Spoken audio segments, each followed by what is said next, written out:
Stress Management for Kids, written by Melinda and narrated by Michael Borge.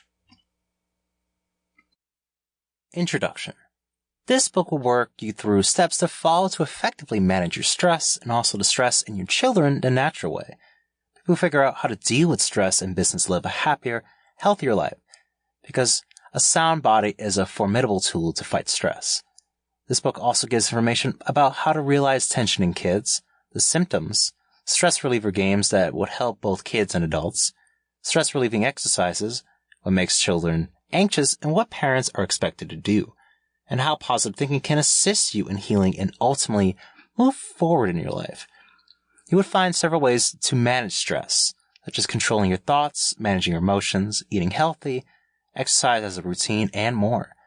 As you read further on what to do to help your children manage stress effectively, and also to manage your stress, you will be glad you did, because this book explains basic mechanisms of stress and relaxation and offers research-based guidance for improving treatment outcomes. Chapter 1. Realizing Stress in Kids. Through the boogeyman for small kids to the bogeys of SATs, the last exams intended for the college-bound, has been carefully observed that stress affects kids of most ages.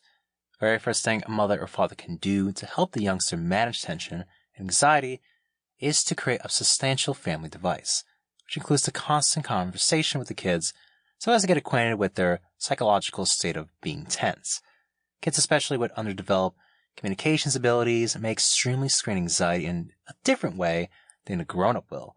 Oftentimes, kids' stress is usually internalized and most apparently in a physical perceived sensation, such as regular flu-like symptoms, which include headache, stomachache, and even nausea. Children below anxiety might regress to habits like bedwetting, clinginess, and regular crying. These symptoms might be intense, as an ordinarily energetic child turns into either listless or hyperactive. A generally docile kid has suits of anger, or a kid that functions out becomes bright and reflective. Some indications of tension in children are easily confused with children's mental disorders. For example, your child's close friends go through an extremely switch. Anxiety and emotional stress might step in at this point, and situations such as that may reveal a child's inability to take care of a demanding circumstance. Such as much as tension is an integral part of grown-ups' lives today, so it is progressively an essential part of kids' lives as well. This means stress administration for kids should be primarily a topic parents must comprehend and understand.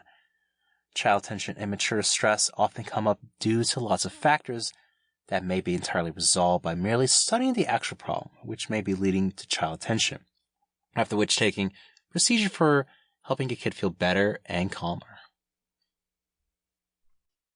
Chapter 2. Factors behind tension. Tension can be said to have one cause, which is the awareness and response to the circumstances that happen in our lives. Stress can be triggered simply by something as simple as breaking a fingernail. Furthermore, the positive occasions in our lives are often as nerve-wracking as harmful types. For instance, the delivery of a kid could be stressful negatively and positively. If the baby is a boy or a girl, it doesn't matter.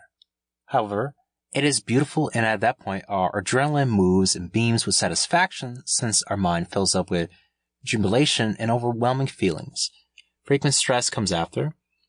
Thoughts begin to flow through the mind, e.g., will we be considered a great mother or father? Will I give birth to another child? Will I have to wake up every 2 a.m. when the baby is crying? There are two basic types of stress. The first is named eustress, or positive pressure, while the second is distress or unfavorable anxiety. Dealing with eustress is more straightforward than working with pain. The simple truth is that whether positive or negative tension stress, furthermore, what may be considered a stress reliever to someone may be viewed as a stressor to another. For example, the divorce may be alleviation for just one party, or calamity that results to a job layoff, which can provide one much needed holiday and at the same time can cause financial catastrophe. Whatever causes tension or stress is called a stressor. Usually the type of stress most people are concerned about happen to be distress, possibly processive stressor or systematic stress. Sample complete. Ready to continue?